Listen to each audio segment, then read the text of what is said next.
Okay, I'm going to call to order this meeting of the Montgomery County Board of Supervisors on Monday, February 9th, 2026. Our first order of business tonight is a moment of silence and the Pledge of Allegiance led by our County Administrator, Angie Hill. Please rise as you're able for a moment of silence and then join me as I lead us in the pledge.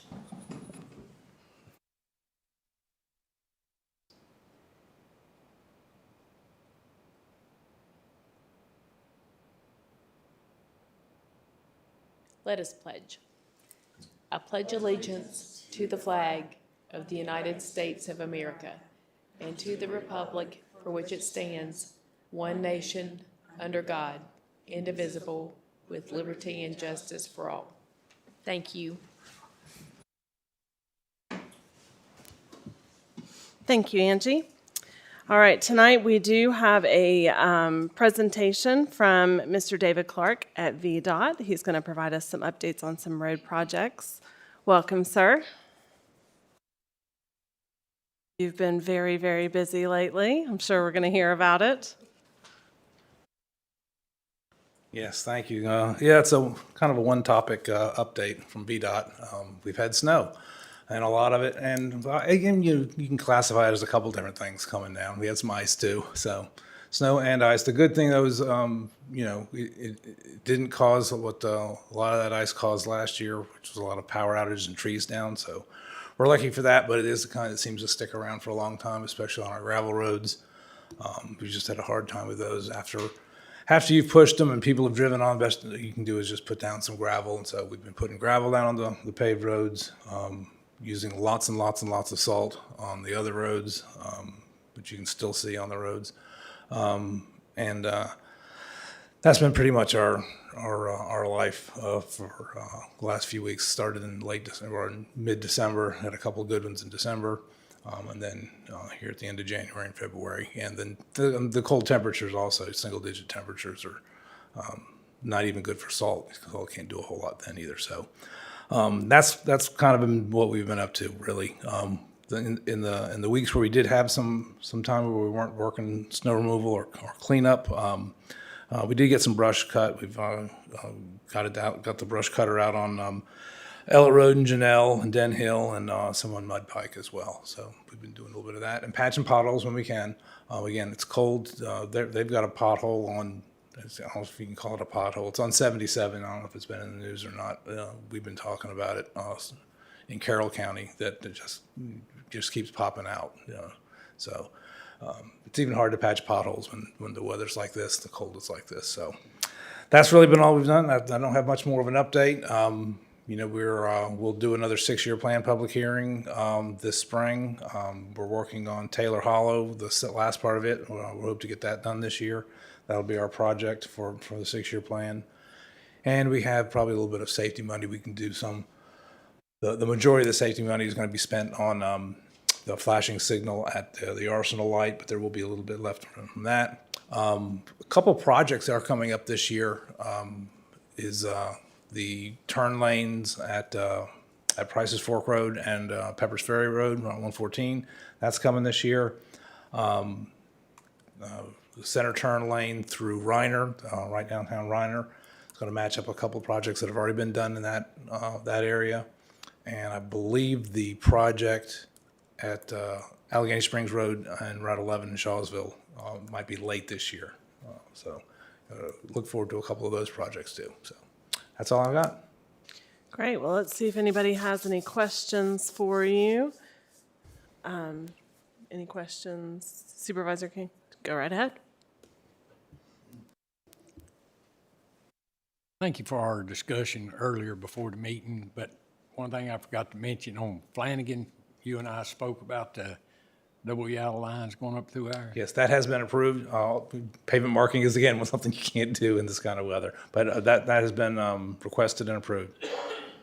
Okay. Yep, stop bar, and it won't be a center line for the whole way, but it'll be a stop bar and something to indicate there are 2 lanes right through there. Yeah, split the Yeah. traffic when vehicles going up in there. Right. And just a reminder, I know I just spoke to you about this, about the no U-turn on any. We'll look at a no U-turn up at Meadow Creek and Tyler. Yeah. Thank you. Okay, do we have any questions for Mr. Clark over here? I just have a comment. I want to thank VDOT for the road clearing. And I know when I was coming back from Richmond after the VACO Government Day, I sort of got caught in that all of a sudden snow on 81. And I could not believe it. Like 4 VDOT trucks were just right on the exit pulling onto 81. And, you know, and you guys have, I mean, it's a lot of work. And this was an unusual circumstance. So I just want to personally thank you for all you did. Thanks very much, and I'd like to thank publicly all the hired equipment that we have helping us as well. So we have a lot of VDOT full-time employees in our trucks, but we rely greatly on just the citizens of Montgomery County who have equipment themselves and are willing to sign it up and do this work that is really hard on the equipment. So thanks. And we got the Evergreen Road in Brush Creek this time. Vice Chair Fidzikowski? I got a email from a citizen on Hastings, and they were asking about the 6-year plan and getting that paved.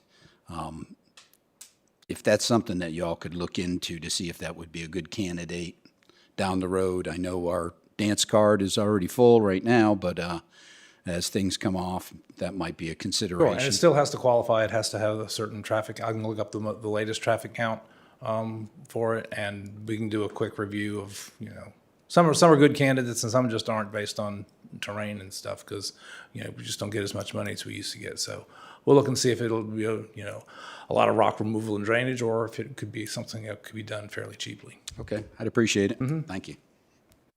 Thank you for being here this evening, Mr. Clark. Any predictions for what the rest of the winter's going to hold for us? No, I hear it's going to be warmer tomorrow. Good. We'll just live good. with that Give for right us now. some milk. Well, thank you very much for being here and for all the attention paid to road issues in Montgomery County. Thanks a lot. Appreciate it. Okay, the next item we have on our agenda is a public hearing. This is for a special use permit for Shaw Development related to a contractor's storage yard at the western terminus of Flanagan Drive. And we have Bree Hopkins from our planning department here to give us a presentation. Welcome, Bree. Thank you. Good evening. So as you stated, this is for a contractor storage yard. It's located right outside the town of Christiansburg, off of Interstate 81 on Flanagan. You can see it here as it's designated by the star. This is an aerial view of the property. You can see here it has an existing structure on it, currently used for an agricultural use. It is zoned agriculture, and all the property around it is also zoned agricultural as well. So they are requesting a special use permit to allow contractor storage yard. It's located at the end of Flanagan. It's currently about 41.28 acres. Does have that existing structure that they use to store agricultural equipment. Roughly 9 acres of that parcel will be utilized for the contractor storage yard. The remaining acreage will remain in an agricultural use. And if you remember, you did have a contractor storage yard request for this parcel here. And that was approved, but the property has since then been sold. So it is used for a contractor storage yard currently, and then Shaw does own the land around here. This property is currently leased by Riverbend Nursery. They use that to grow some of their plants for an agricultural use. So the property, an existing 27,500 square foot structure, would be used for the storage of the contractor's equipment. Employees of Shaw Development would be the main users. They would transport equipment to and from the site, typically between the hours of 7 a.m. to 5 p.m. Monday through Friday. Occasionally there may be a Saturday use if they've got heavy construction going on somewhere that they need to work overtime, or probably here recently due to weather delays, makes them work some on Saturdays. But for the most part, it is limited to during the week. 3 to 7 trips can be anticipated to the site per week. So generally they get the equipment, take it to the site, leave it there till they're done with it, and then bring it back. Typical equipment would be on-site trailers, trucks, skid steers, materials, building materials, metal building materials, block stone, Most of the materials itself will be stored inside. Anything that is stored outside will be located within the existing gravel area. And when we look at the concept plan, you can see that that is proposed to be fenced. So this is the proposed concept plan. The building is located here. This area will be fenced and will be gravel. And then this also will be an area for the contractor storage yard. This was the one that was previously approved that is used by Kessler. And then this is the Riverbend nursery property that will remain as agricultural use. All this other surrounding light green property will also remain in an agricultural use. So these are photos of the site. You can see this is the access. This is at the end of Flanagan as you go up the private access. And then this is the existing structure that's located on site as you drive up from the access. This is the rear view of the existing structure. And then this is the view looking toward the north. And then this is the view looking down. You can see the Riverbend greenhouse right here in the corner. I-81 is here in the distance. And then this is the access road that comes up. So VDOT has stated that they have no objection to the request. The driveway through the existing access will continue to be owned and maintained by Shaw Development. No water or sewer is proposed for this use. Landscaping, screening, parking, signage, any other requirements would be reviewed during the site plan review process and would have to conform to county zoning regulations. It is not in a FEMA flood hazard area, and erosion sediment control will also be studied at the time of the site plan. No significant increase in noise is anticipated beyond that of the existing agricultural use. The existing exterior wall-mounted lighting will be used. At this time, they do not propose any new lighting. If they do have new lighting, it would have to meet all ordinance requirements. They have also proposed a type 4 and rear and side buffer yard, which is required due to the adjoining property being a low-density residential use. That does require opaque screening in some form of fence and or evergreens or a combination thereof. In addition, any storage containers and box trailers will have to be screened from view from any adjoining properties. It's located in an area designated as resource stewardship in our comprehensive plan. That states that the county may permit any non-agricultural related uses with a special use permit. The proposed use will generate limited impacts on the surrounding property. The proposed buffer yards and topography helps conceal the contractor storage yard, and the project would not generate any significant noise or traffic to the area. It is accessed again through a private access easement owned by the subject property owner at the end of Flanagan, which is state maintained. The Planning Commission held their public hearing on January 14th. We did not have any citizens in attendance. They did recommend approval 6-0 with conditions. And those conditions are here. Site shall be developed in general conformance with the concept plan. Basic site plan will be required. It shall not be open to the public, so that means it'll be used by the employees only. Contractor storage yard shall not create any significant exterior impacts. No trash, litter, debris, junk, or construction waste shall be stored on site. Typical hours of operation shall be 7 to 5. We did say Monday through Saturday in case they do have those occasional Saturdays that they have to work. Any exterior lighting installed on the property shall be designed to prevent glare. Contractor equipment and vehicle storage shall be in good working condition at all times, so they cannot have inoperable equipment that they're storing there for a lengthy period of time. Any outdoor storage shall be screened from view with opaque fencing at least 6 feet in height, and that is from the ordinance. Adjoining property owners were notified. We did place signs on the property and run the legal ads in Cardinal News. We have not received any calls or comments from any citizens or members of the public. However, there may be some folks here to speak tonight. And with that, it was kind of short and sweet. I'll take any questions you may have. Thank you, Bree. Does anybody have any questions for Bree? Supervisor Grafsky. Just one clarifying. So I think you mentioned at the beginning of the presentation that most of the parcels surrounding this one are also owned by the Most of them, applicant? yes, most of them, yes. There are some to the east, I believe, that are owned individually. They're individual lots. There is a road that separates the two, a private drive, that would separate Shaw property from that. And it is heavily buffered already with evergreens, but they would also be required to buffer their portion of the site. And then to the rear of the property, Kessler did purchase that property as a contractor storage yard. The remaining property to the west and south are owned by Shaw.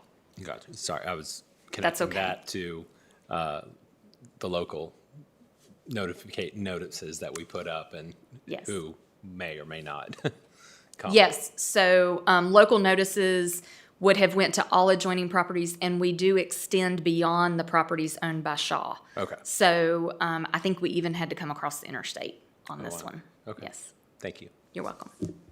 Okay, do we have any other questions for staff? Okay. I believe Thank Mr. you. Neal is Yes, here. I was going to say, Mr. Neal, do you have some more information? Come on up.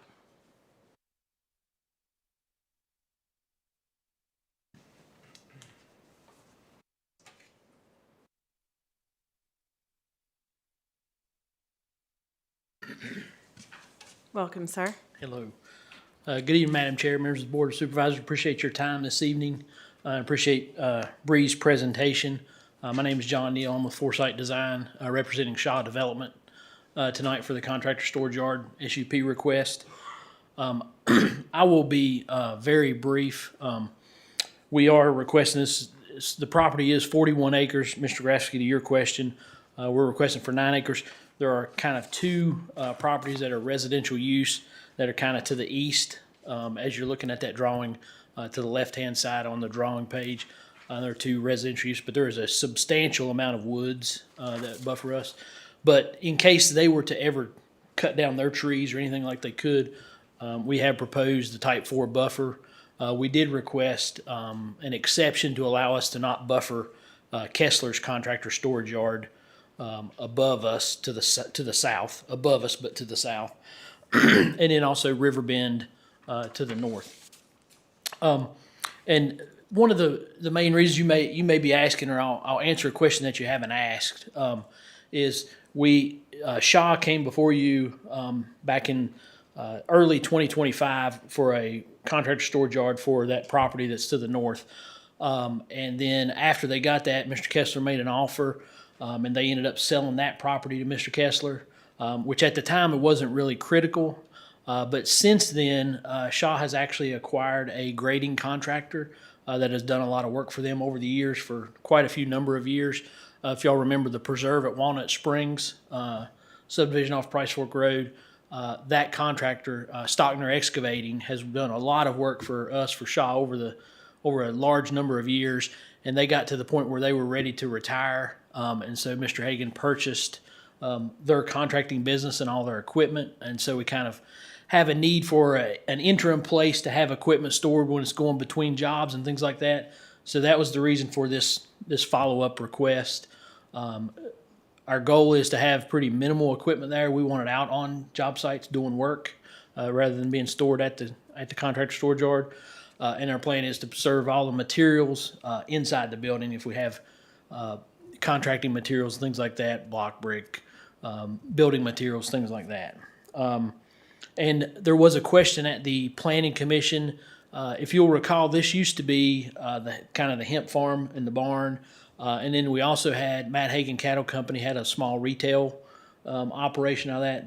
That has went away, and there will be no kind of retail, anything like that. And as far as employees, there might be one employee there every so often, and then people coming and dropping off things or picking things up. But other than that, there won't be any employees on site or anything like that. We will have the contractor storage yard fenced and gravelled and meet all the stormwater management requirements by the zoning ordinance. Be happy to answer any questions you have. Thank you, sir. Does anybody have any questions for Mr. Neal? Okay, thank you very much. So we did have a sign-up sheet for this public hearing on the contractor's storage yard. This was in the hallway prior to the meeting. I didn't have anybody sign up in advance to speak to this public hearing. Is there anybody here that would like to speak on the subject of this contractor's storage yard? Seeing nobody come forward, we're going to go ahead and close this public hearing. We're going to move on to public address. And I'm going to go over the guidelines for public address, and we did have several people sign up in advance to participate in that. So the public address guidelines, the sign-up sheet was available outside of the meeting room. Speakers are requested to provide their name, address, and phone number and list the subject matter on the sign-up sheet. Following the names on the sign-up sheet, other speakers will be allowed. Each speaker has 4 minutes, whether speaking as an individual or a representative of a group.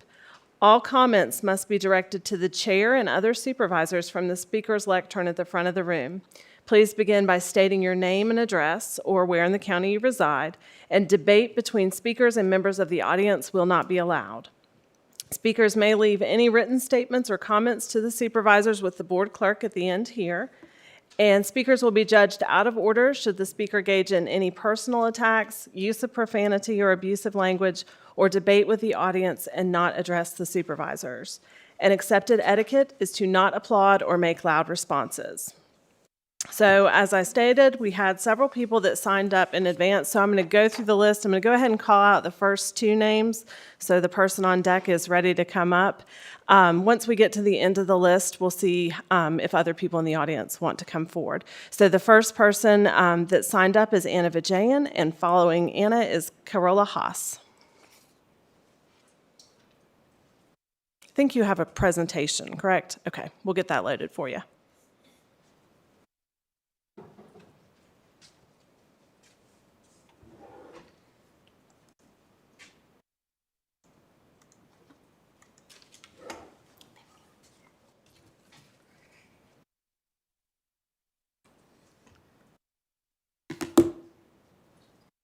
Hi, my name is Anna Vijayan, and I live in District A.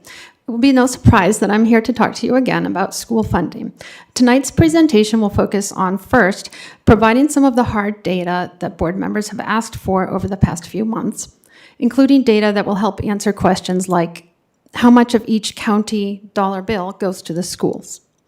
And second, correcting some common misperceptions about school funding that board members and others have expressed over the past few months, such as the misperception that state and federal contributions to the schools have been going down while the county's contributions have been going up. This table shows the total amount that each funding source contributed to the school operating fund each fiscal year in millions of dollars. This data comes from the approved budget each year, since we didn't find a retrospective listing of actual resources provided. Local resources include things like reimbursements and sales of supplies and equipment. You can see that local resources were small and stayed constant over time. Federal resources were also relatively small, but grew from $4.3 to $5.2 million from FY20 to FY26. The next line should read county, not count. So this line shows that county contributions to the school operating fund grew from $51.8 to $65.3 million. And the last line shows that state contributions to the school operating fund grew from $59.5 to $82.4 million. So when we look at resources contributed to the school operating fund over the past 6 years, local resources did not grow. Federal resources grew by $0.8 million. County resources grew by $13.4 million, and state resources grew by $22.9 million. The first column in this table just lists the increases that we summarized in the previous slide. So again, county contributions to the school operating fund increased by $13.4 million, and state contributions increased by $22.9 million over the past 6 years. The second column lists the proportion of the total school operating fund increase that was contributed by each funding source. So only 2.3% of the increase to the school operating fund was contributed by federal funds, 36.1% of the increase was contributed by county funds, and 61.6% of the increase to the school operating fund was contributed by state funds. This slide shows the same data again, but with the added information on how much each funding source grew each year. So looking at the second line of the first table, county contributions to the school operating fund grew by $2.5, $3.1, and $3.7 million in the past 3 years. And state contributions grew by $5.7, $5.5, and $5.9 million in the past 3 years. If we look back over not just 3 years, but all 6 years, state funding increased by an average of $3.8 million per year, while county funding increased by an average of $2.2 million per year. This table shows the portion of the entire school operating fund that was contributed by each funding source. So for example, if you look at the column for FY20, you can see that 44.5% of the school operating fund was contributed by the county, and 51.1% was contributed by the state in FY20. And I think Carol will finish this slide for me. Thank you. Thank you. Sorry. Welcome. Hi, I'm Carola Haas, and I live in Reiner. And so, yes, the main point of this slide is that between 2020 and 2026, the county's portion of the school operating fund decreased by 2 percentage points, where the state's portion of the school operating fund increased by 2.5 percentage points. In other words, the county's portion of each school operating fund dollar decreased by 2 cents, and the state's portion increased by 2.5 cents. Let's see, I can go to the next slide. So now we can look at the actual expenditures in terms of county funds. If we compare expenditures on education with those for other government functions over the past 5 years, and now this is just 5 years because it's what was actually spent, not what was budgeted, so if we just go through FY 2025, we can see that in FY 2020, expenditures for education and other government functions were nearly identical at 51.6 for education and 51.7 for other government functions. However, by FY 2025, education spending had grown to $67.3 million, while spending on other government functions had grown to $80.8 million. And note that these are actual expenditures as listed in the FY25 Annual Comprehensive Financial Report. These are the same numbers that Mr. Allridge presented to you in your January 12th meeting when he pointed out the increase in the school budget from $55 to $67 million in FY 2025. Looking at the same information by percent of spending rather than dollar amounts shows the same divergence, with proportionately less of the county budget being spent on education over time. In FY 2020, both education and other government functions accounted for about 41% of non-capital government spending. But by FY 2025, education spending had decreased to 39% of non-capital government funding, whereas other government functions had increased to 47% of non-capital government spending. If we look at increases in county expenditures over the past 5 years, you can see that 35.1% of the increase in county governmental funds was allocated to education, whereas 64.8% of the increase in county governmental funds was allocated to other government functions. Only 0.1% of the increase went to debt service. In summary, we looked at funding sources for the school operating fund. Considering the increase in the school operating fund from FY20 to FY 2026, 36% of that increase was contributed by the county, while 62% of that increase was contributed by the state.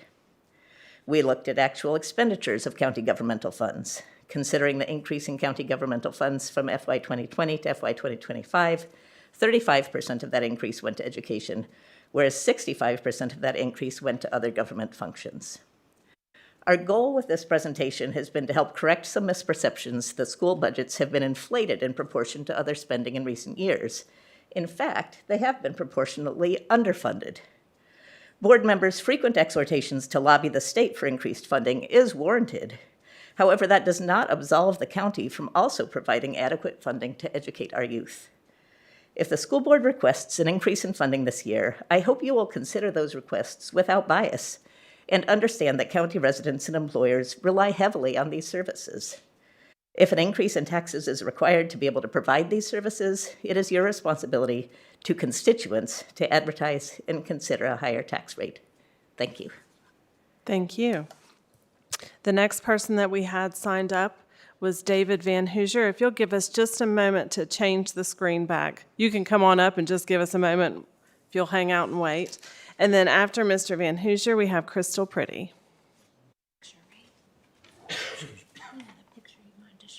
Right, but she said it didn't come up very clear, but we'll see. Okay, here you Yeah, go, it sir. doesn't. Okay, Can you, I don't think I could do much with it,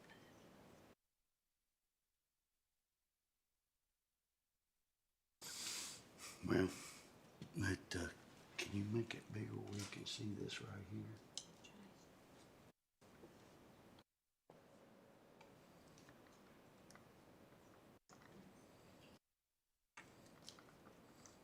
And if you could just point to that tank right there. Yes, ma'am. Thank you, Jen. Yes, ma'am. Welcome, sir. Name's David Van Hoosier. I live in town. Actually, I got own property here in the county.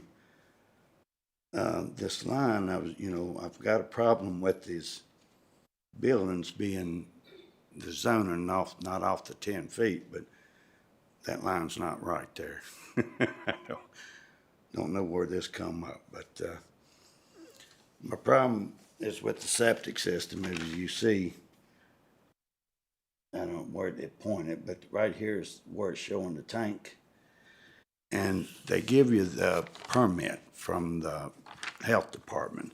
This paper here in the permit shows where the tanks are off the house. There's 2 tanks, 2 1,000-gallon tanks. Only one's being shown here, and the pump's at the rear, and the pump needs to be at the front because the sewage has to go up the hill. The other tank is underneath this carport here. So the sewage is apparently getting dumped right in there, and all this dirt that he's put in here on the driveway is soaking it up, I guess. But that's where my problem is. Okay.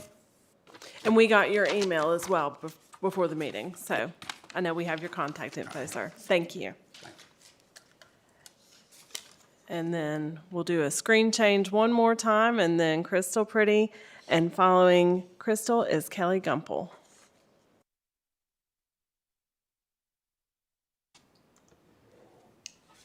Welcome.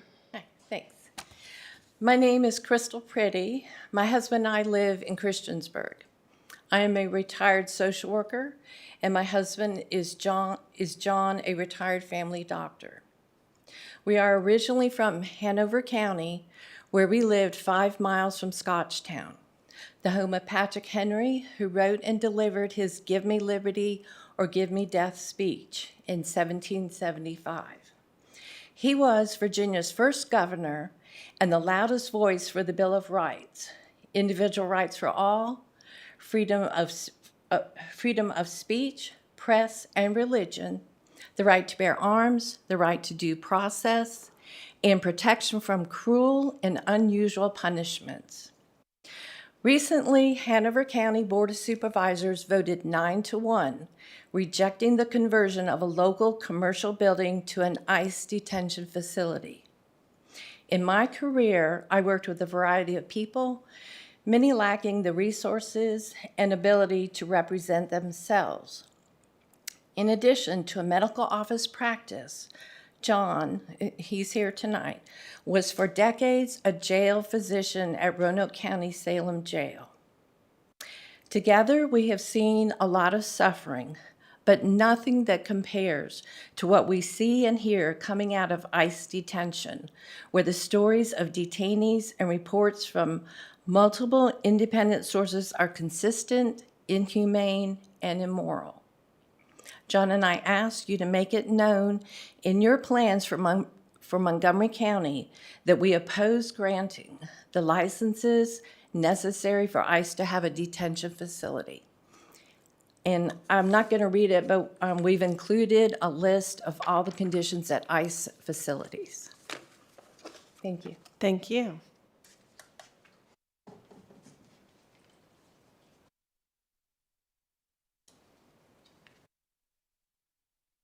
Welcome, sir. Good to see you. You turned it off. Strike one, right? Madam Chair, members of the board, my name is Kelly Gimple. I am really trying hard to find a house here in Montgomery right now, but I'm your new school superintendent.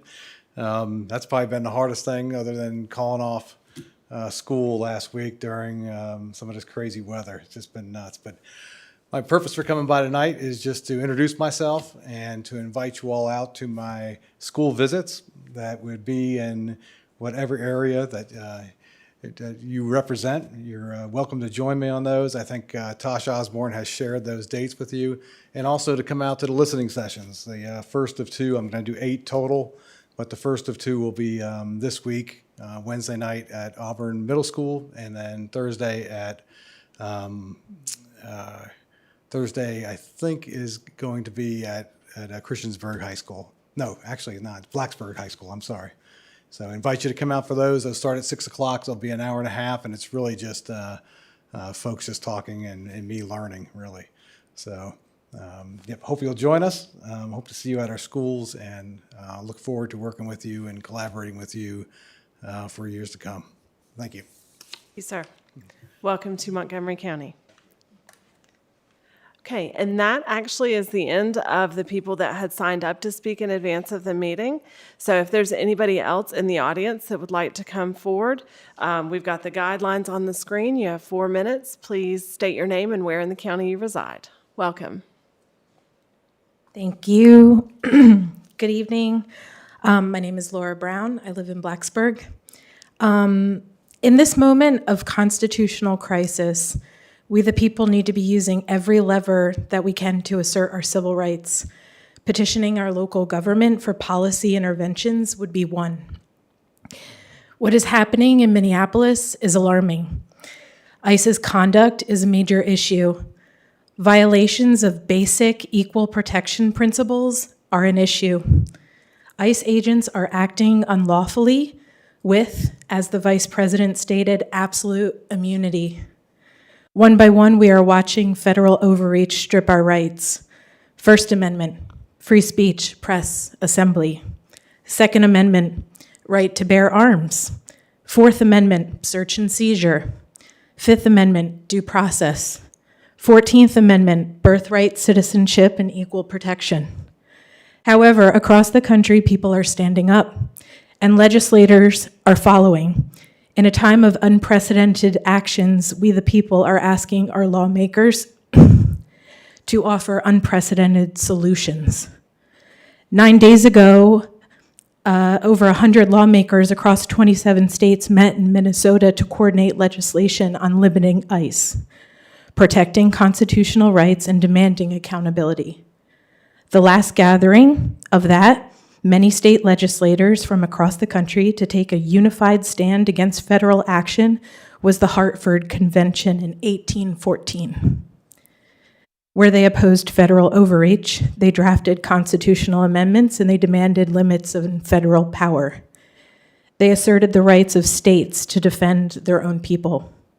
10 days ago, a letter with 565 state legislators across 48 states, the overwhelming majority of the United States, demanding accountability. These are not left, right, and everything in between. Legislators are uniting under one principle: the federal government has crossed a line. This is a request to every board member to take a stance on this subject. We don't want the terror of what's happening in Minneapolis to happen here. Protections against ICE's behavior should be a priority and addressed at a local level. A legislative package could include, but not limited to, prohibits ICE and other law enforcement agents from concealing their identities with face masks or unmarked vehicles, and requires officers to display badges, codifies executive orders banning 287G agreements which allow local law enforcement to act as ICE agents, prohibit county agencies from collaborating with ICE, prevent county agencies from collecting citizenship or immigration status, information sharing personal data with ICE, prohibit ICE from using county-owned properties, bar county employees from granting ICE access to county-owned spaces without court order or judicial warrant. This is about standing in solidarity with our Black and brown neighbors, immigrants, and at-risk communities in Montgomery County, all of which have been heavily targeted by ICE agents without due process or without warrants. Thank you. Thank you. Would anybody else in the room like to come forward? Welcome. Come on up.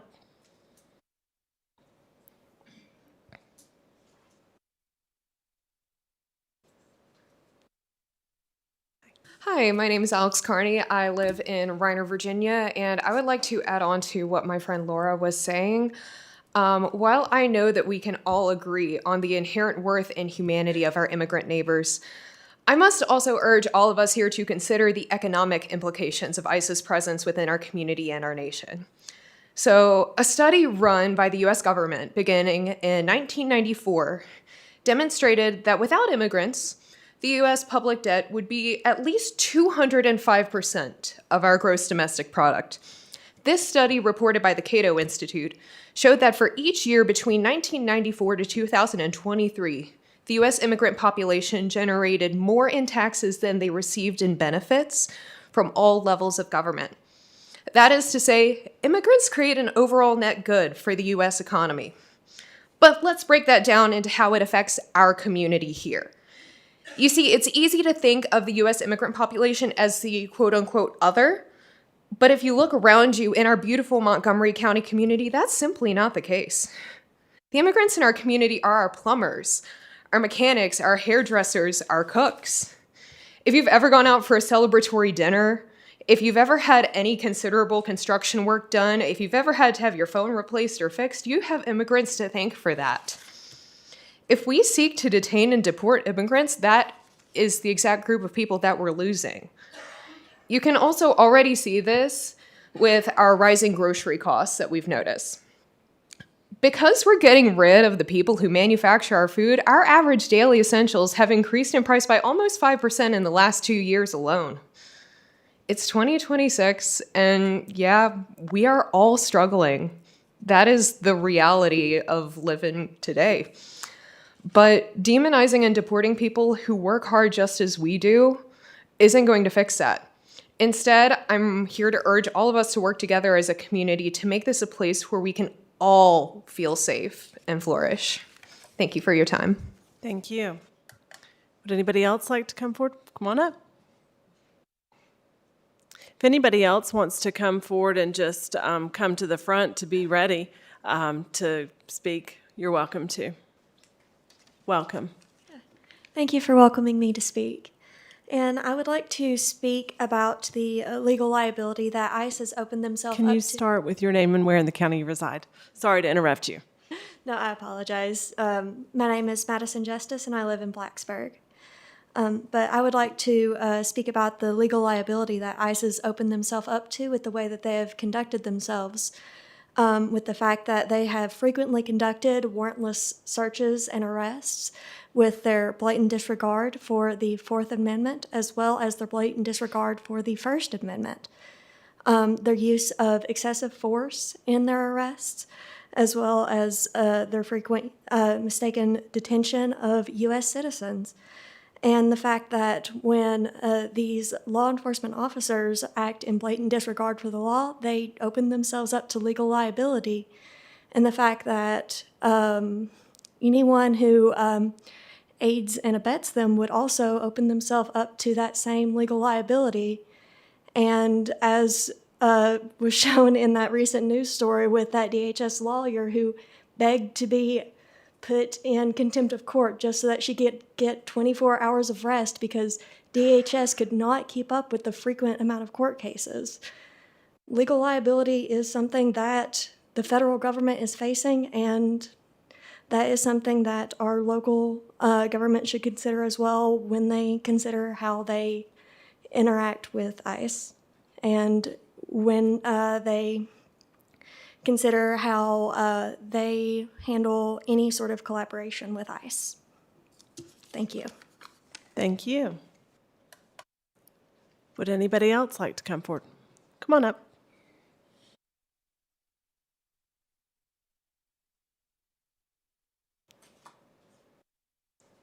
Wasn't really planning. Crystal Mello. Welcome. From Charlottesville. I just wanted to put on y'all's radar that MVP has until this Friday to respond to the concerns that the board brought up about the trains. There also brought up more concerns about MVP now asking for more land, which I think they increased the acreage up to 5 acres. I'm not sure if you're aware, but it feels like we all intervened. It didn't show up on any of our radar. So it just goes through with the transparency of, like, we should knew that they wanted more land and it had to be asked in this FERC document. So that should be on y'all's radar. They should have to respond to that by Friday. And also, Montgomery County is a beautiful county with many people that live here from all places and backgrounds. And I would also support never having an ICE facility in this place because I think that's what does make us unique to the surrounding counties is just how the variety that we do have here, and it makes it beautiful and worth fighting for, whether it's MVP or against ICE. Thank you. Thank you. Would anybody else like to address the board this evening? Okay, seeing nobody else come forward, we're going to close public address.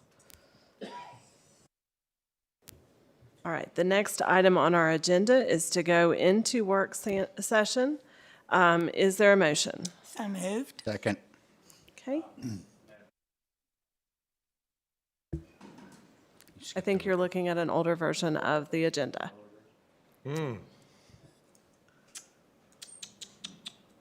Okay, so we have a motion and a second to go into work session. Madam Clerk, if you'll call the roll, please. Mr. Kitts? Aye. Mr. King? Aye. Ms. Fidzikowski? Aye. Ms. Biggs? Aye. Mr. Grafsky? Aye. Ms. Karan? Aye. Chair DeMoss? Aye. 7 ayes. Okay, we have 2 items in our work session this evening. The first is fiscal year 27 projected revenue estimates. And then after that, we have the second part of our county comprehensive plan update. So Angie, I will start with you. Thank you. Or maybe Mark. There was an error in the order of the agenda that got changed today. That's why this is happening before the addendum. Mark has presentations to pass out to the board, and if any members of the audience would like one, Jen Harris, our Public Relations and Community Engagement Director, has some of those. Just let her know. She'll look for you.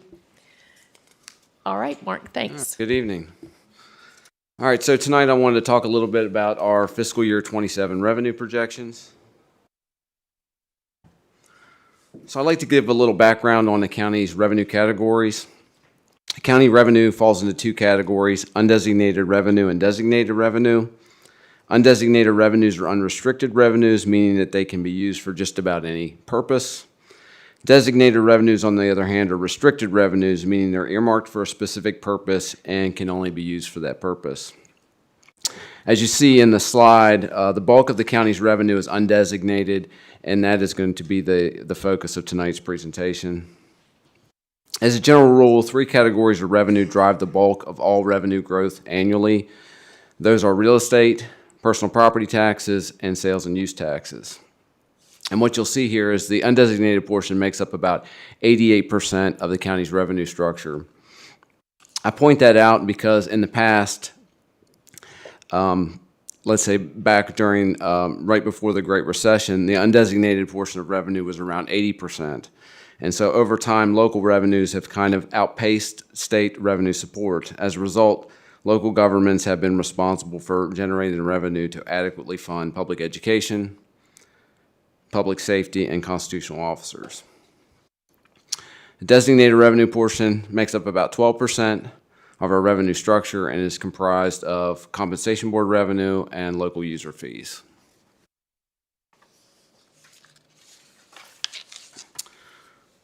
This next slide explains the county's revenue growth. There are two components to the county's revenue growth. The first component is the base revenue change, which I'll explain in a minute. And then the second component is new revenue growth. So, you know, the budget is an estimate, so actual revenues that come in can be more or less than the budget each year. So the base change is basically a true-up of what's happening in the current year and takes into account the ongoing difference in current year revenues and the estimates. Then we adjust the next year base revenue estimate to reflect those changes. So this base revenue amount is based on actual new construction, actual new personal property, and new business personal property, and then the actual consumption of goods. The second component is new revenue growth, and that's additional revenue from projected new construction, projected new personal and business personal property, and projected increases in the consumption of goods such as sales tax. So we take the base revenue change, and then we add in the new revenue growth for the next year, and you get your total revenue going into fiscal year 27.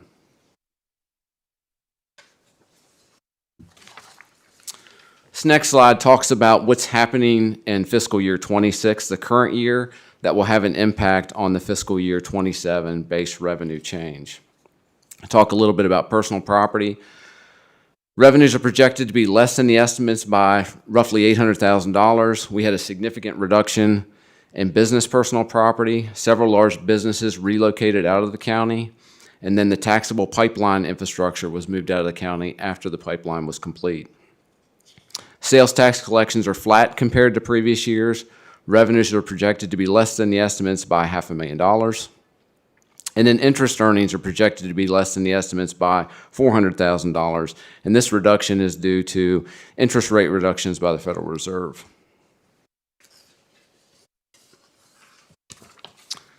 So on the positive side, real estate taxes are expected to exceed revenue estimates by $100,000. Public Service Corporation revenues are expected to exceed the estimates by $1.8 million. And I'm going to talk about this a little bit separately, but we have ongoing revenue from the Mountain Valley Pipeline of $500,000, and then we have a one-time pipeline payment in calendar year 2025 for $1.3 million, and I'll explain that. So the $500,000 in ongoing revenue, that was a result of the county estimated $2.2 million for the pipeline, and the actual value that came in was $2.7. So we got $500,000 in additional revenue ongoing from that revenue source. The pipeline valuation took effect in April of 2025, but that was not included in the fiscal year 25 budget. We didn't include any revenues for the pipeline until fiscal year 26. So the payment in December of 2025 is for the full year of calendar year 2025, which includes the spring payment in 2025, which is picked up in December, and the December payment, which is due in current time. So we're going to receive an additional $1.3 million in one-time revenues in fiscal year 26 because of that timing differential. Okay, other miscellaneous revenues, recordation taxes are expected to exceed estimates by $300,000. Delinquent taxes are expected to exceed estimates by $300,000, and other local taxes are also expected to exceed revenue estimates by $300,000. So taken together, all of the revenue, both what we're going to miss and what we're actually going to exceed, we're looking at a $1.1 million surplus for fiscal year 26.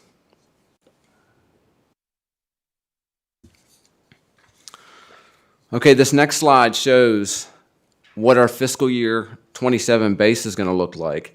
And so, like I just stated, our current year projected actuals basically set the stage for what the fiscal year 27 base is going to look like. So the county is projected to exceed the fiscal year 26 undesignated revenue budget by approximately $1.1 million. We don't think any of that 1.1 will be retained in the base. The fiscal year 27 base is $1.3 million lower than the fiscal year 27 approved budget. And I'll kind of go through why we're having that situation.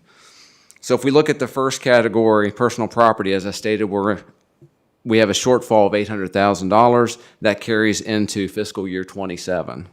Interest earnings, we have a shortfall of $400,000. We're actually going to have a shortfall of $0.9 million going into fiscal year 27, and that's the result of the Federal Reserve reducing interest rates. There's two planned rate reductions in next fiscal year, which are going to reduce revenues an additional $500,000. Real estate taxes are up $100,000. That's going to carry into the fiscal year 27 base.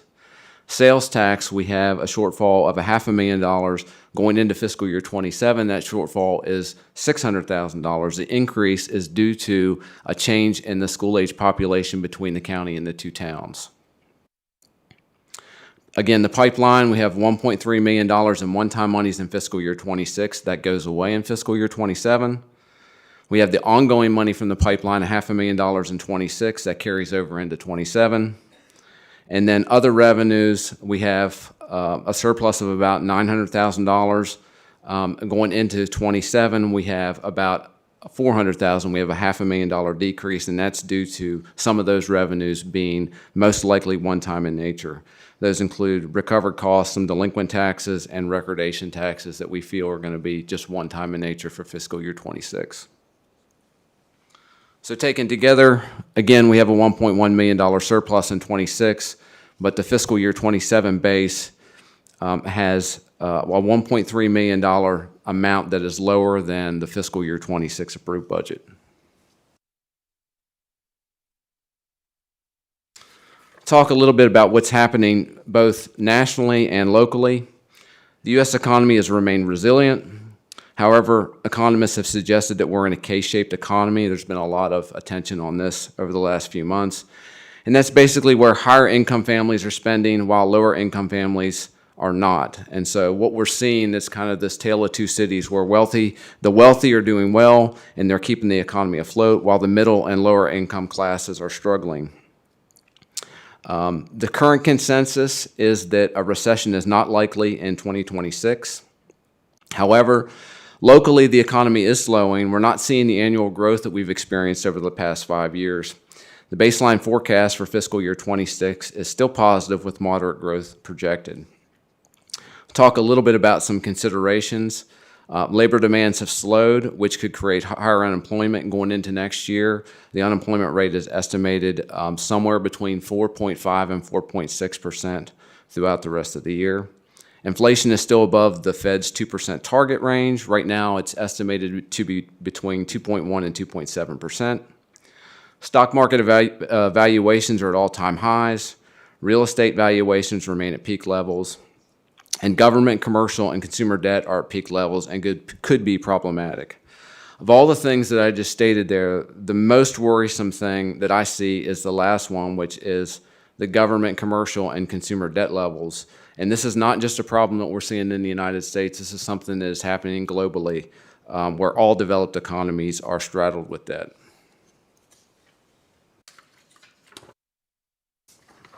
Talk a little bit about fiscal year 27 new revenue growth. Historically, new undesignated revenue is approximately $2 to $3 million per year. Projected new revenue growth for fiscal year 27 is $2.3 million. That's a little bit on the lower end of the normal growth range. And there are some assumptions here. We're using the actual real estate book value for calendar year 26 and known construction for for calendar year 27. Actionable personal property book values based on the 2025 book, which is the most current book of values and historical growth patterns.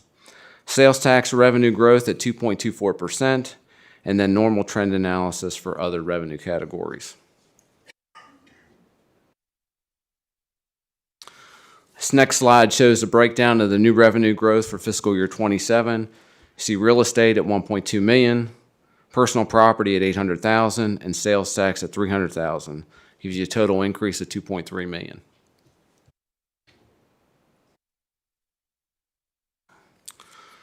So our total undesignated revenue growth for fiscal year 27 is right at $1 million. We start with the fiscal year 26 undesignated revenue base, which is $155.2 million.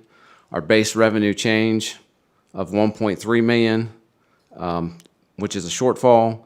Fiscal year 27 new revenue at $2.3 million, and total undesignated revenue is $156.2 million. It's a $1.0 million increase from fiscal year 26 to fiscal year 27.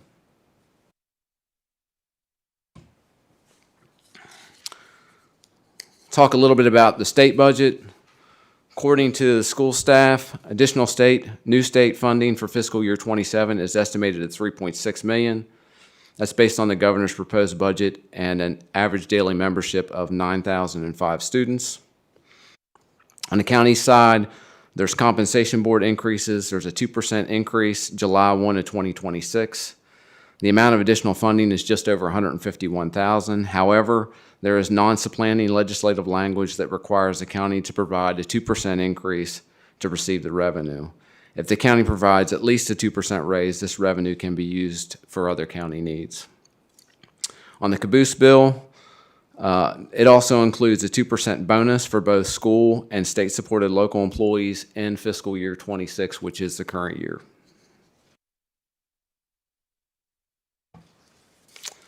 And that's all I have for this evening. I'll be glad to try and answer any questions you may have. Well, I feel certain we will have many. Thank you very much for the presentation, Mark. And I am going to start with, nobody's looking at me, Supervisor Biggs. I don't really have any questions, except it sounds like we don't have much to work with. Yeah, I mean, I think we had several years of unprecedented growth, and I think we're starting to see a slowdown here locally. I think there is a dichotomy here because if you look at the national headlines, they're saying, GDP is growing somewhere in the 2% range, depending upon what you're looking at. They're not projecting any type of recession going forward. But locally, we're seeing a slowdown, and that's shown on the personal property book and with sales tax. Thank you. Okay, do we have any other questions? Supervisor Kids? Okay, so I've seen some of the requests coming forward, and I'm just doing simple math here, but if we're about more or less neutral. I mean, we're what'd you say, 1.1? Is that what it was? 1.1 million, or were we 800? I have 1 million in new revenue. Okay. And I know the asks that are coming from preliminary budgets, we're going to be stuck because we are kind of flat on our revenue, and you don't see a whole lot increasing, and that the increase was 2.3. I'm just trying to make this clear so everybody understands that we're working with, and when you try to balance your checkbook, you've got to look at both columns, and we got to see where we're coming from. So it sounds like we're going to have some tough choices here coming up based on what you're saying and what's actual for this. So I thank you very much for what you've done. Okay, any other? Supervisor Grafsky? Hey, Mark, thank you very much for all this information.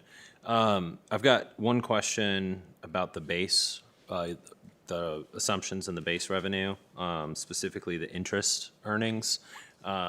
So I understand the projected Fed rate cuts being factored into that. Now, is our base, however much money we have actually earning interest, set aside for earning interest, is that number changing year over year? Yeah, so I mean, it increases. So there's how much money that we have in play, and right now that number ranges somewhere between $100 and $110 million. Okay. That we have in cash at any given point in time, and that's an average amount of money. That number goes up and down throughout the course of the year, but this estimate is based on $107 million, and it's based on. It's actually prorated because there's a projected right now the Fed funds rate is projected to have 2 more rate reductions between now and when this fiscal year would close out, and so based on the timing of those projected rate reductions, I have prorated it so that I've done 2 months at the higher rate and 8 months or 10 months at the lower rate. Yeah. Okay. Yeah. All right. Yeah, I was just trying to get a sense for, is it all in, or is it just the interest rate? Yeah, and part of that, it fluctuates based on how much fund balance is used, during the course of the year. So, but we hover somewhere around $100 to $100 million at any given point. Okay, thank you. Ms. Karan, Supervisor Karan. Any particular reason why the large businesses relocated out of the county? I don't know this. Think of- Yeah, I don't know the specifics. I know that several businesses traded hands, and some of those businesses actually sold off some of their equipment that went elsewhere. Some equipment stayed locally, some went elsewhere. One business I know of actually relocated to another county, and then several other businesses, because the pipeline went away, some of the stuff that was tied to the pipeline went away with them as well. And so they're still in the NRV, they're just not in Montgomery County to be taxed. Yeah, that's unfortunate, obviously, yeah. The other thing is, and if you don't know, it's okay, I always wonder about this. What is the percentage of non-taxable property of the county? Do you have any rough idea? I don't know what that number, I can get you that number. Yeah, thank you. Okay, do we have any more questions over here? Okay, well, then I will ask a question. Actual real estate book value for current year 26 and known construction for current year 27 from slide 8. How do we determine known construction? I know that's a very granular question. Yeah, so it's based off of building permit information that we have. So as building permits come in, they get, a value associated with them. We keep a tally of everything, and then we try and figure out whether or not those buildings that are on the permit will actually get constructed within the time frame of the land book. So that's what we know at this point. That's known, that's out there. Now, there's a little bit of that trying to figure out, okay, is the construction going to be complete during the time period? But we have a pretty good idea based on when the permit comes in, where they are in the construction phase, whether or not they will finish, are likely to finish during that time period. Okay. Okay, and did we have any other questions? All right, if you'll give me 5 seconds, I can find the answer to your question. I have it right here. Oh, thank you. Yeah. Maybe longer than 5 seconds. That's okay. That's okay. I mean, I don't have to have it right then I and think there, it's 26, 27% are untaxed, which is really 67%. Let's see. Well, if somebody had more questions, it is 27%. So the total assessment of all value for Montgomery County is 17 million. Exempt from taxation is 4.6 million. So it's actually 26.86%. It's actually billion.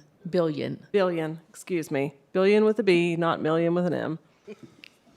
All right. Yeah, and so, and part of that, there's a lot of land that's Forest Service land that's not taxable, and then you have, Virginia National Tech and a few Forest, other, yeah. yes, yeah. It's a big chunk. Yes. Okay. Seeing no additional questions for Mr. Magruder, thank you very much for being here with us this evening. And we will move on to the second part of our work session, which is the next set of updates on the County Comprehensive Plan. This is Montgomery Matters Part 3 and Part 4. Welcome, Justin. Good to see you again. Good evening, everyone. If you give me just a moment, I'll get my presentation up.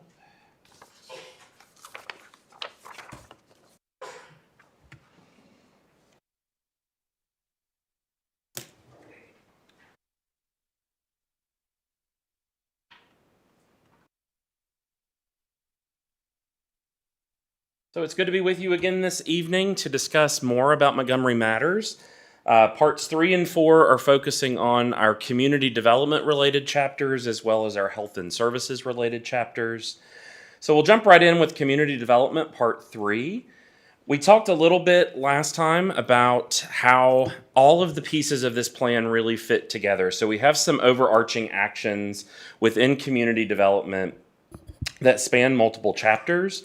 We talked a lot last time about the zoning ordinance rewrite and how important that's going to be to execute a number of our goals and visions here. Talking about weather preparedness, that's something that we heard from a number of our citizens, and again, that impacts a number of different areas.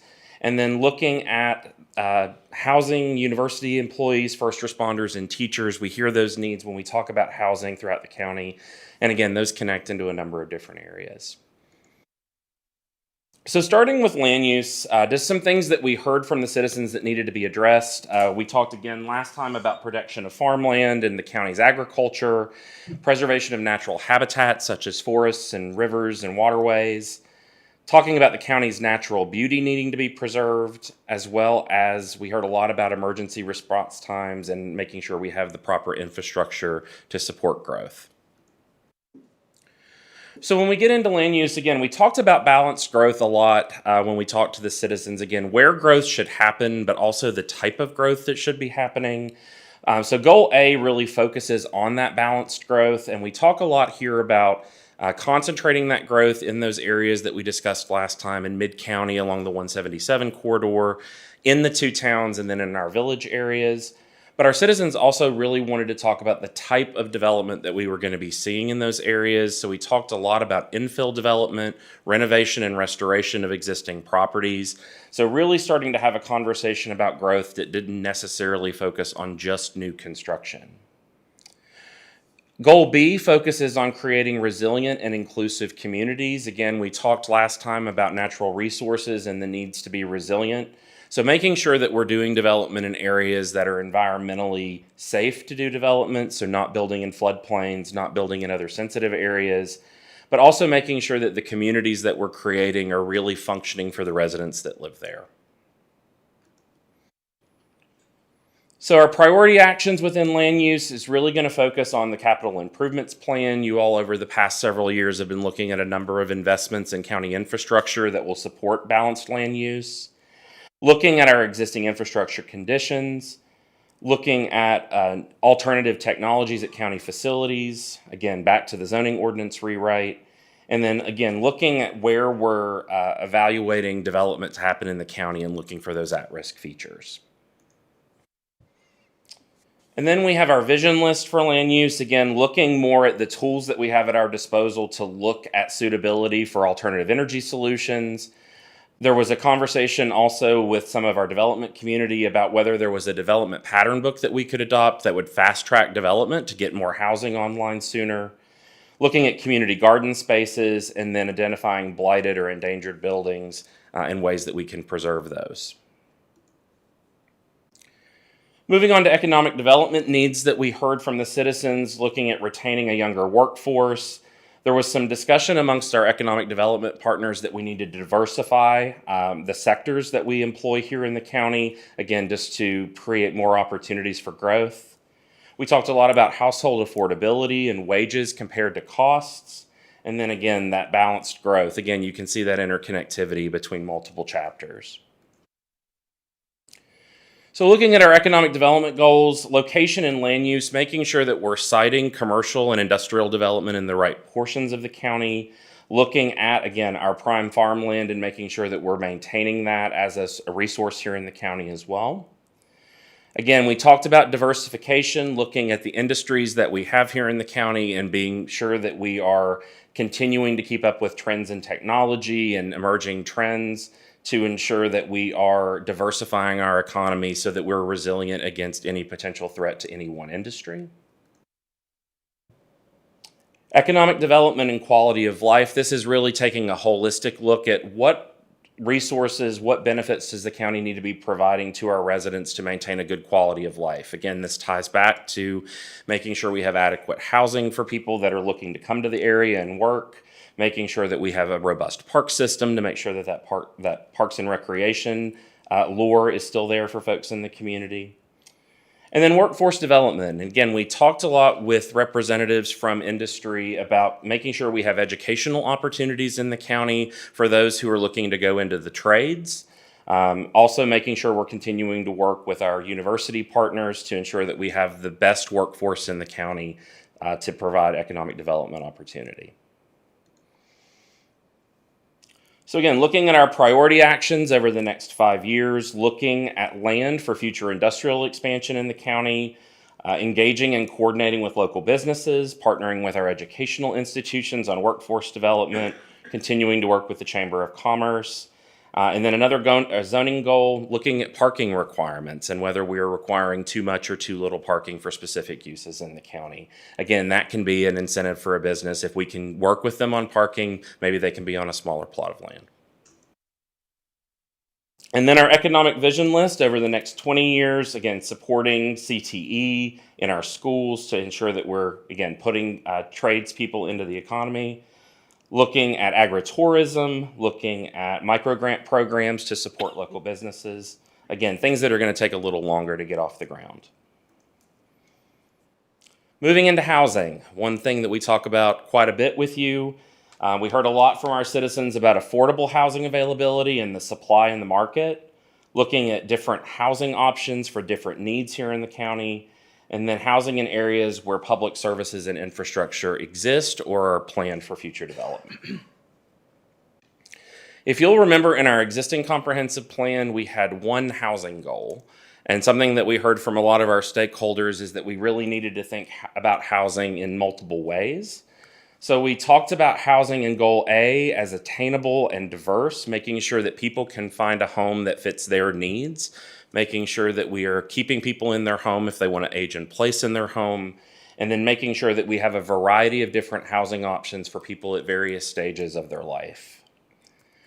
We also talked about thriving neighborhoods, ensuring that resources for neighborhoods are nearby, making sure that we have access to commercial options, making sure that our school system is as strong as it can be to support those neighborhoods, ensuring that our neighborhoods are walkable and have access to multimodal transit. And then we talked a lot about safe housing as well. And you all have heard from several citizens over the past year about the creation of a maintenance program for homes. We want to make sure that our citizens who are living in homes that may not be at the most peak conditions are connected to the resources that they have to be able to stay in their homes. But again, also ensuring that our residents that are living in more vulnerable areas have options so that they're not stuck in those unsafe conditions. On our housing vision list, looking at rental assistance and housing rehabilitation programs, expanding our rehousing options in the county, looking at relocation assistance for people who live in hazardous areas, raising awareness of intergenerational living, and reviewing barriers to employment and income support. Again, our priority actions over the next 5 years, you can see continuing to fund the Housing Trust Fund. Again, a lot of this is going to fall to our zoning rewrite and how we look at housing in terms of how we zone here in the county.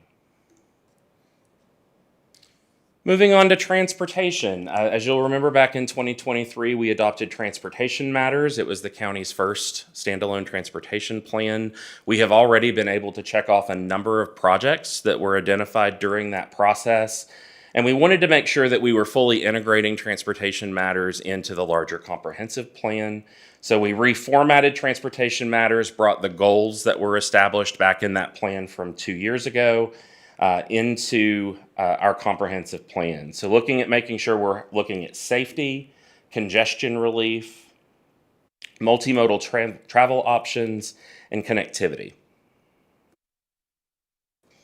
We're also keenly aware that our transportation infrastructure directly relates to how economically competitive we are here in the county. So making sure that our industries have connections to the transportation modes that are benefiting them.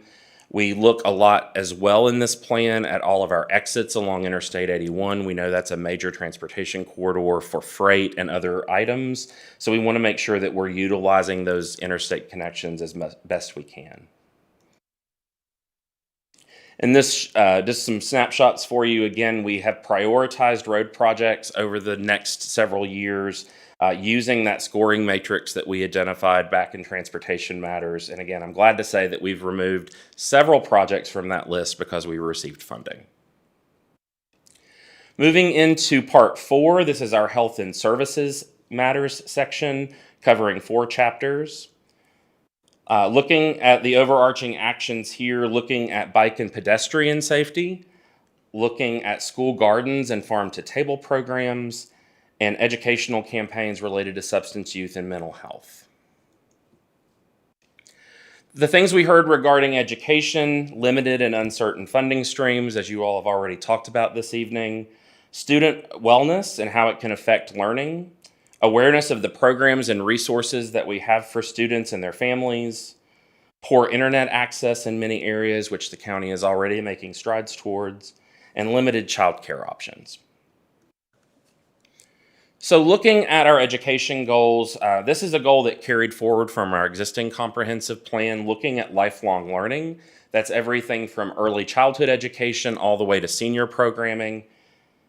educational programs offered through the schools and other partners,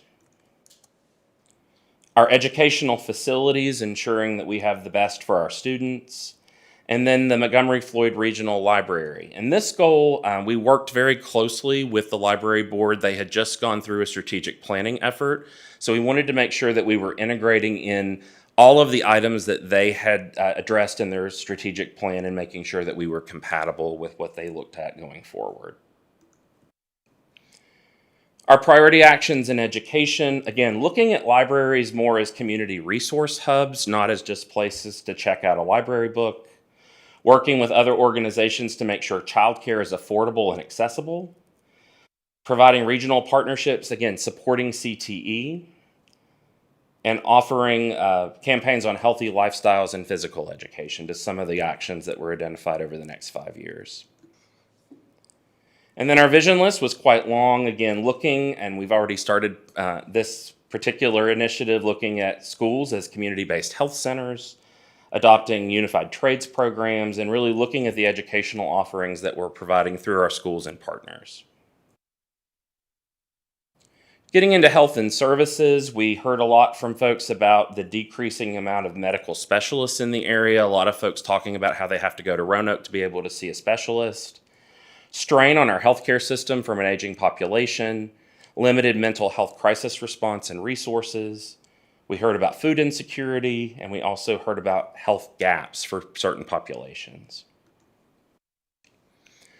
Goal A in Health and Human Services focuses on health and well-being, and this is, again, making sure that we have the programming and the resources for people of all abilities in the community, and that we're focusing on overall well-being and health.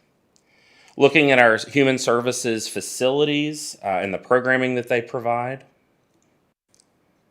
And then food access. So one data point that I wanted to point out, when we looked at our peer jurisdictions throughout Virginia, we were slightly higher. We were at 14% of our county population who were food insecure. So that's something that we heard from a number of our stakeholders that they wanted to see addressed as we go forward. So continuing to work with programs like Live, Work, Eat, Grow that we've already established here in the county, creating access to farmers markets for individuals in the county who want access to healthy resources. So those are some things that we identified with food access. Priority actions, again, looking as part of the Parks and Recreation Master Plan, again, how we connect across different chapters of the plan for opportunities for greater program access, supporting mobile food pantries and delivery programs, and farm-to-table programs at schools. Just some of the options there. And then in our vision list, again, talking about facility upgrades, talking about new programming, and again, not all of this is going to be done by the county, but really identifying who those partner organizations are and how we can continue to support and work with them. Moving along to public infrastructure, again, we heard a lot about internet access, public investments outside of the designated growth areas, and again, that ties into our citizens' desire to make sure that we're putting our resources into the growth areas and not sprawling out into our more rural areas of the county. And we heard a lot about aging infrastructure and facilities as well. So looking at our infrastructure goals, communication access is something we heard a lot about.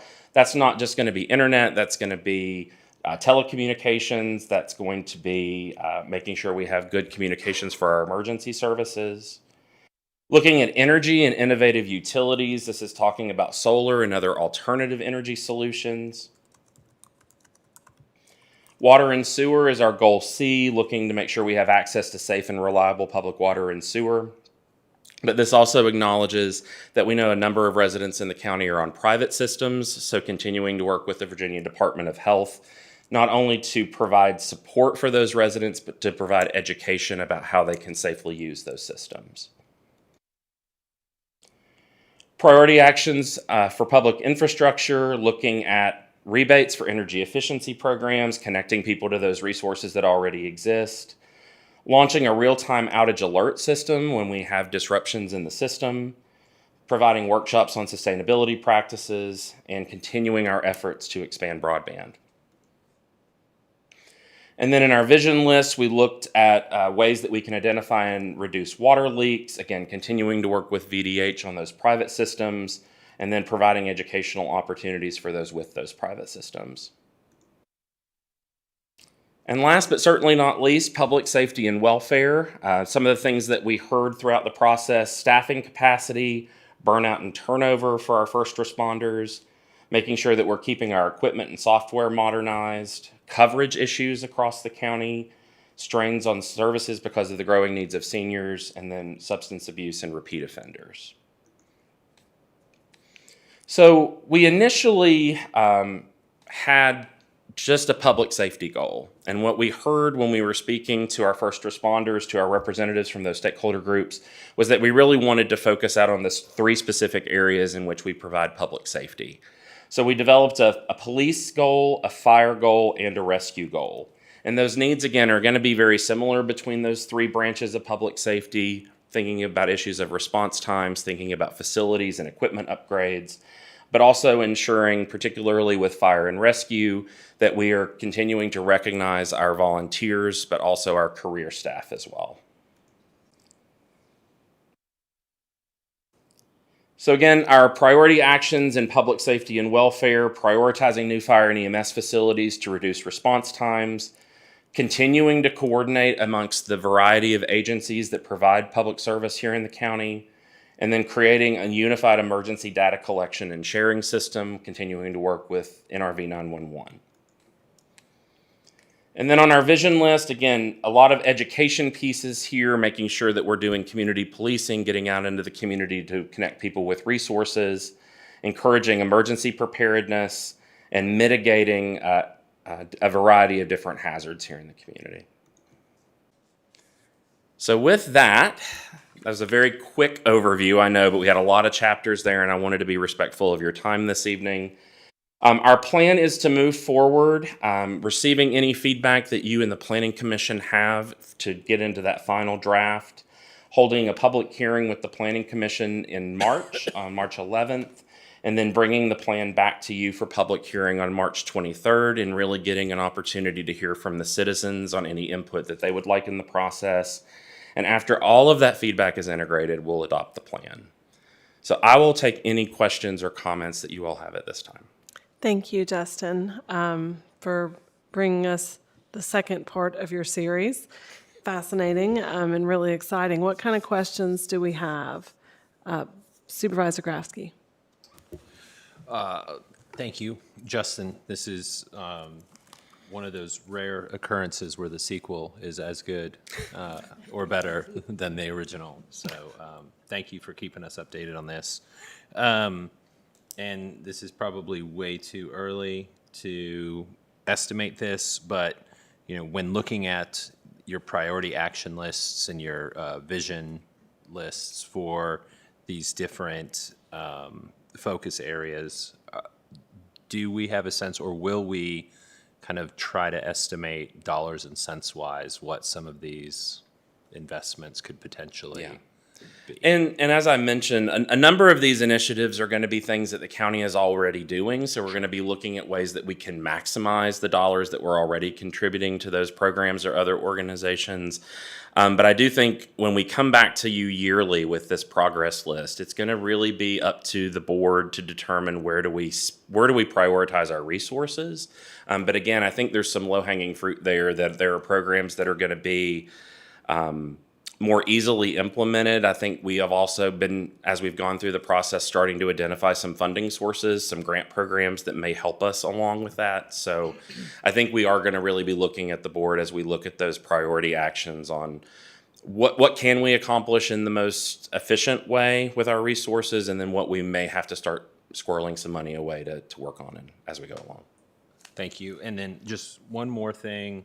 In the public safety section, I'm just curious, why did we break out fire and rescue separately? So what we were hearing through our stakeholder engagement is that while those needs are similar, they do have some unique in terms of equipment and programming that we needed to be thinking about. So that was just really a reflection of what we were hearing from the stakeholders, that they wanted to see those as separate goals. Okay, great. Thank you. Do we have any questions? Supervisor Kitts?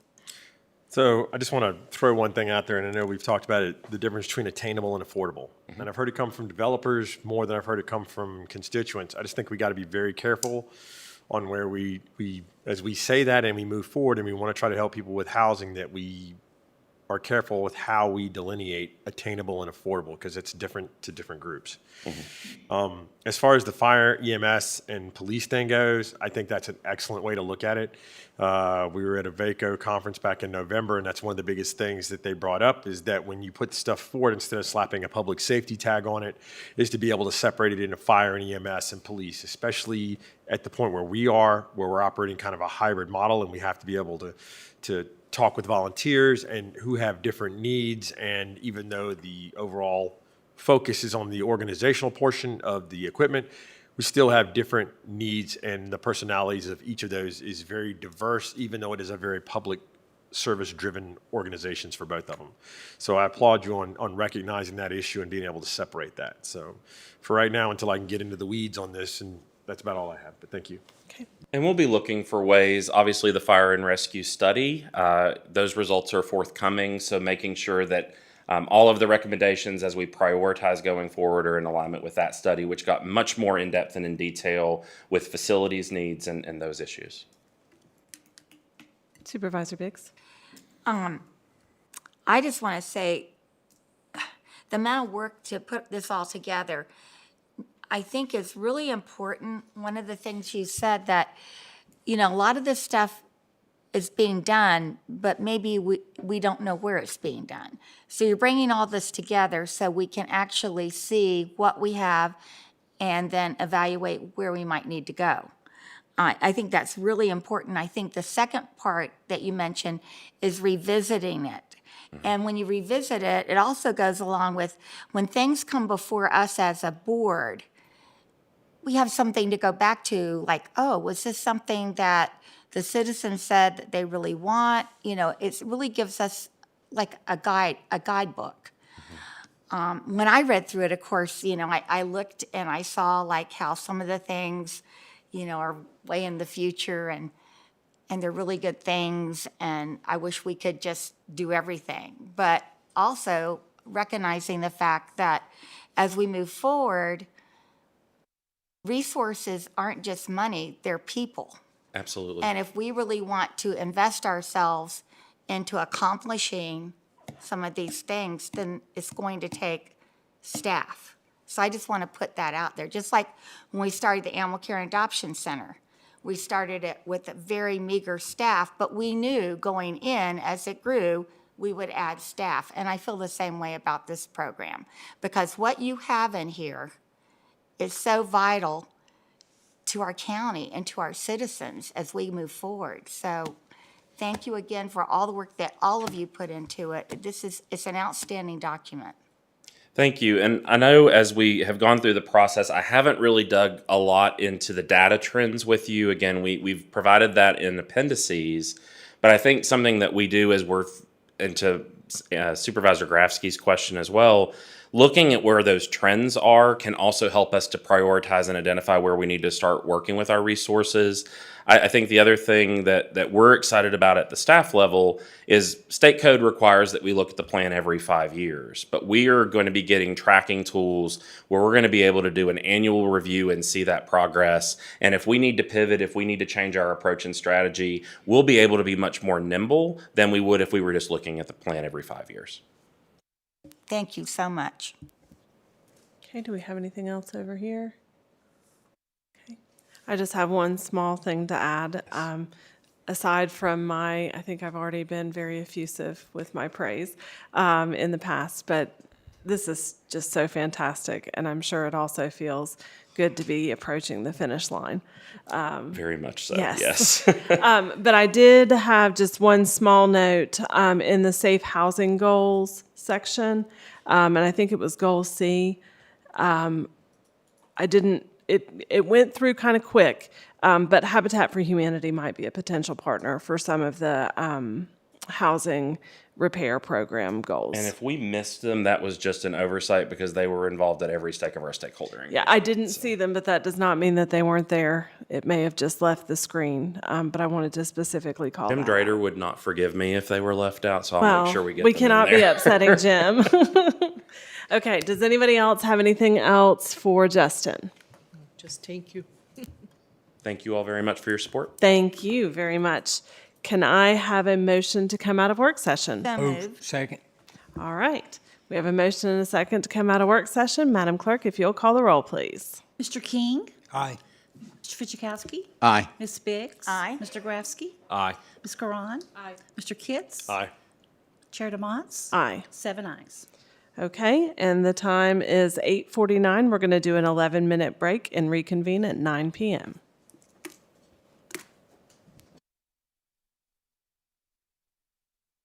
9 p.m.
Okay, we're going to start back.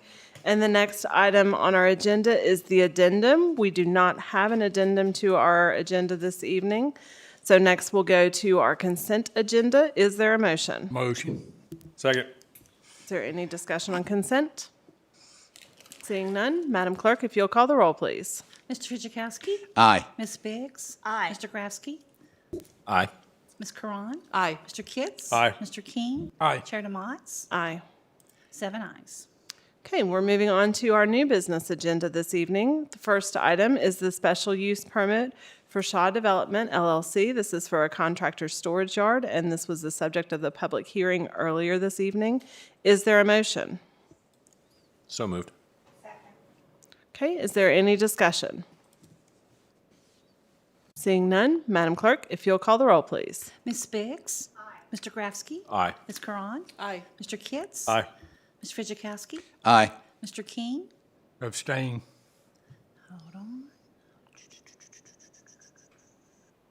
Okay. 6 ayes, 1 abstain. I didn't vote. Oh, I'm sorry, Chair DeMotts. Aye. 6 ayes. Apologize. Hello. Okay, the next item of new business is a resolution authorizing a petition for writ of special election, and this needs a board action.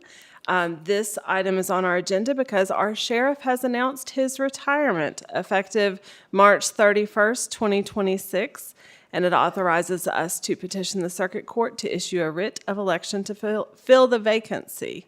So while we are very, very sad to hear about Sheriff Parton's retirement, we've got a little bit of business to attend to. I don't know, staff, is there anything, Angie, Marty, anything that needs to be said? No, just that because of the timing, the special election will be during the general election on November 3rd. Okay. And that would fill his term through December of 27. Okay, so the person that is elected in November of 2026 would then have to stand for re-election again in November of 2027, Yeah. if they wanted to run for another four-year Should term. they so choose, correct. Got it. Is there a motion? So moved. Second. Okay, it's been motioned and seconded. Do we have any discussion? Seeing none, Madam Clerk, if you'll call the roll, please. Mr. Grafsky? Aye. Ms. Karan? Aye. Mr. Kitts? Aye. Mr. King? Aye. Mr. Fitchukowski? Aye. Ms. Biggs? Aye. Chair DeMotts? Aye. 7 ayes. And we have another election-related item for our next new business. This is to schedule a public hearing related to a temporary change for A3, E3, and F3 polling places. These are the 3 polling places currently located at Squire Student Center on Virginia Tech's campus. This is for a temporary change for a special election in on April 21st, 2026. The Student Center is undergoing a renovation, and so they are not able to have elections in that location. Is there anything else? Right, and if you remember, we took a similar action because Squires will be down for construction for the primary. The reason we had to take 2 separate ones is the one that we temporarily switch it for the primary, which is the Johnson Student Center, is only available for that election day and is not available for this election day. So the registrar talked to Virginia Tech, and she was able to secure McComas for this one, which is the April 21 special election that the General Assembly has set. Okay, is there a motion to schedule this public hearing? So moved. Second. Okay, is there any discussion? Seeing none, Madam Clerk, if you'll call the roll, please. Ms. Karan? Aye. Mr. Kitts? Aye. Mr. King? Aye. Mr. Fitchukowski? Aye. Ms. Biggs? Aye. Mr. Grafsky? Aye. Chair DeMotts? Aye. 7 ayes. Okay, and now we are into our reports section. County Attorney's Report. I've been trying to keep my report, I've done a report now the last 2 meetings, I think, so, but I'm not counting. I just wanted to thank the Reiner Volunteer Fire Department I don't get to go out very often, but on Saturday, we got invited to their awards dinner, and that was a lot of fun, and food was really good, and my wife was quite impressed, so she had never been to a volunteer fire department. So she enjoyed it, and as did I, and I wanted to thank the volunteer fire department. So that's all I have. You're on a streak. County Administrator's Report. Angie? I'd like to echo Marty's sentiments about the Roanoke Fire Department dinner. That was very nice, and we did enjoy that. There was a great turnout from the volunteers as well. And along that line, I wanted to thank again this meeting all the folks that have helped us during the weather, all of our general services staff, housekeepers, a whole lot of people at the county who've done things to keep us going and safe. Our public safety law enforcement, fire and EMS, and our career, our fire and volunteer rescue, and our career staff as well. They've really done a lot to help us.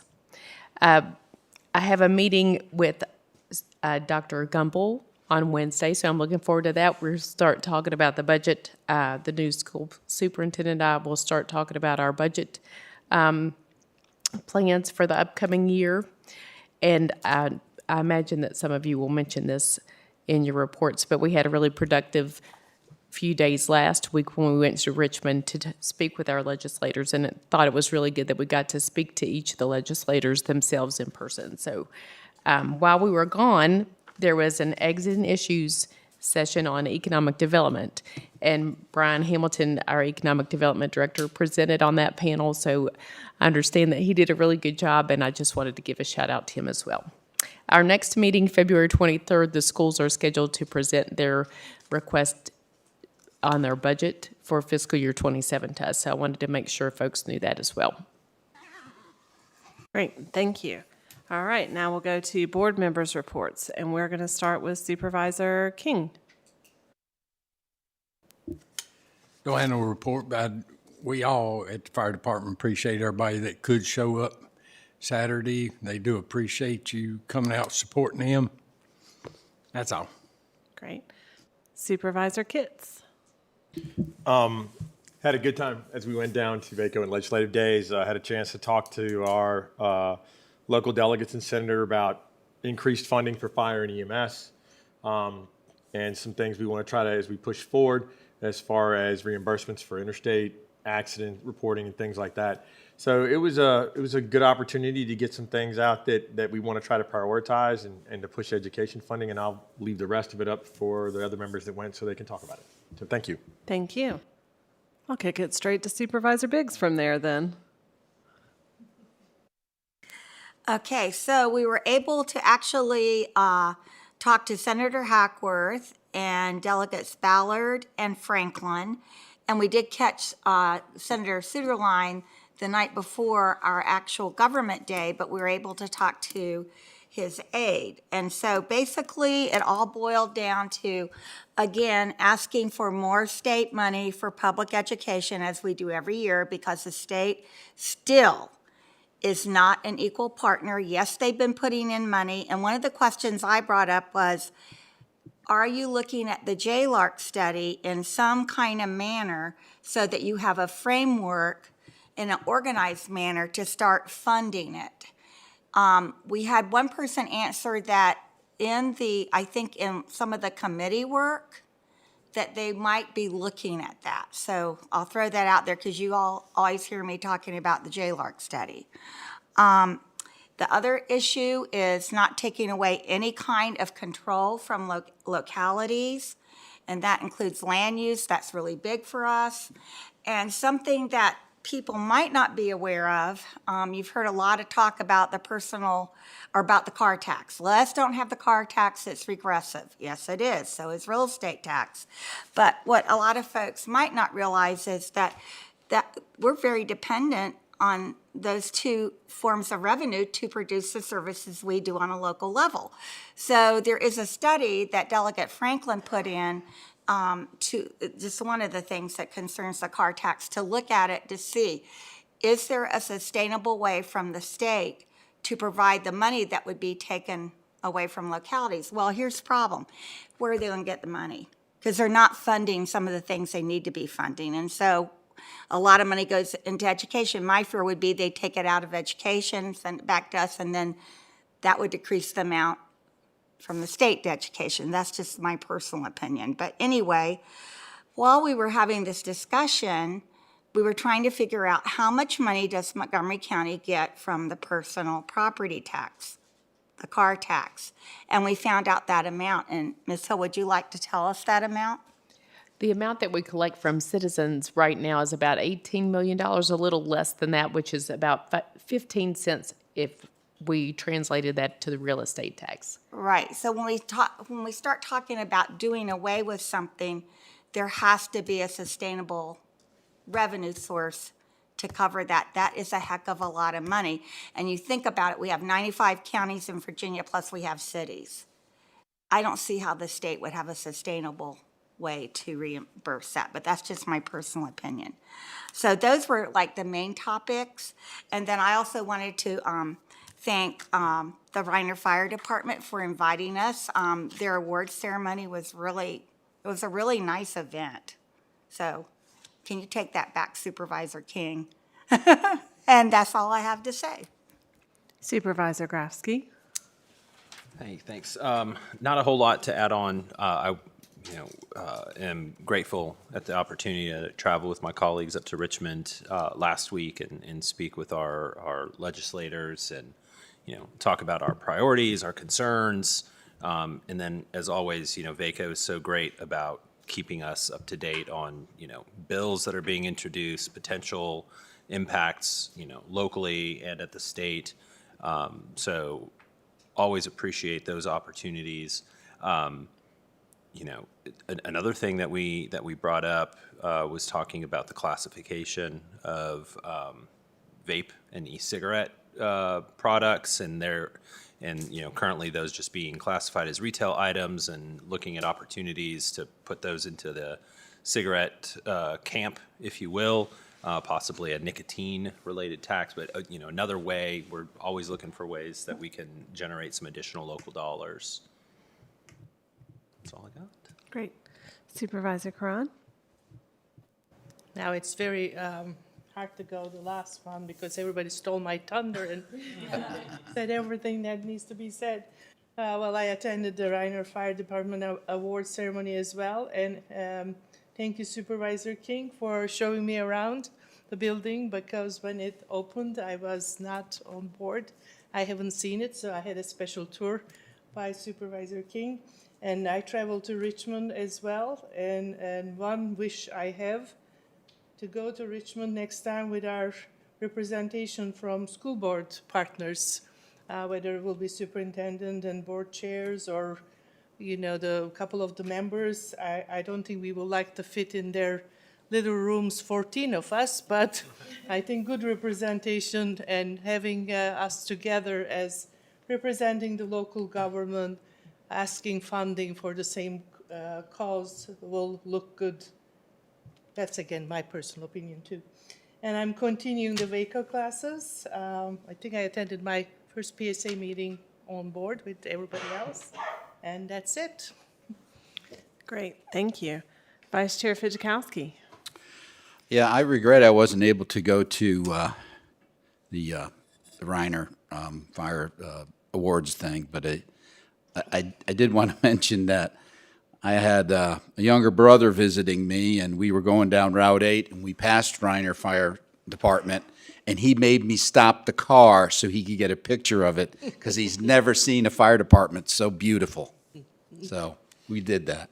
I will vouch for Brian at the Eggs and Issues. He did a great job. I'd like to say that there's a lot of optimism on that four-person board, but I didn't really hear it.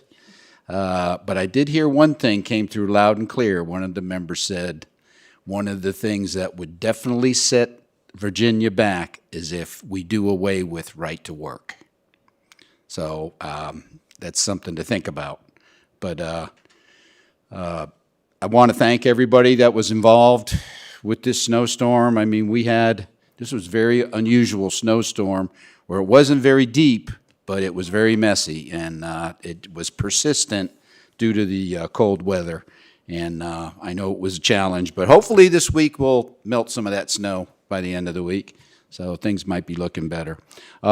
Also, we gotten a couple of unusual emails here lately for the board to consider, and but one of them was one that kind of struck me. It was extremely long, but I read it.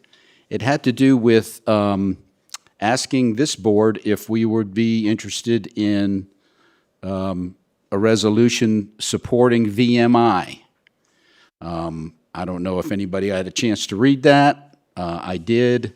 I am in favor of doing something like that, but I would encourage you all to read it, and maybe we'll get a consensus at the next meeting if that's something we want to do. So that's all I got. Thank you, Vice Chair Fidjakowski. And I just have a couple of things. I also was super happy to attend VACO Legislative Day with several of you. And it was really, I want to extend a special thanks to staff, because I know coordinating all of our various calendars and schedules and then adding that to the busy calendars of our legislators is kind of like chasing your tail at times. So I think that it's really great that we were able to have face-to-face meetings with 3 of our legislators. In the past, we've gone and been able just to meet with legislative assistants. So I think that that's quite wonderful, because it helps us develop some of those important relationships or connections. And so I'm very pleased about that. Supervisor Grafsky failed to mention that he beat the high score on the basketball machine.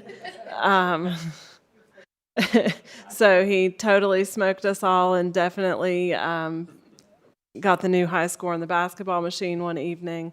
And then I had one other thing that I wanted to kind of get some input from everybody on. The Virginia Cooperative Extension is reviving their Extension Leadership Council.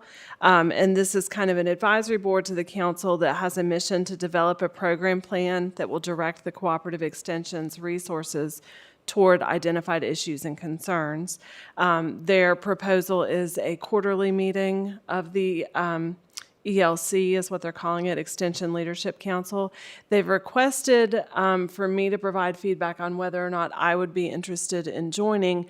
If not me, they would like a representative from our board, and I didn't know if anybody had a particular interest in the work of the Cooperative Extension. I am certainly available to serve, but if somebody hears that and says, wow, that'd be a great fit for me, okay, so I will respond that we will be participating, and it's an initial 2-year term, and so in a few years somebody else will have to be appointed to that.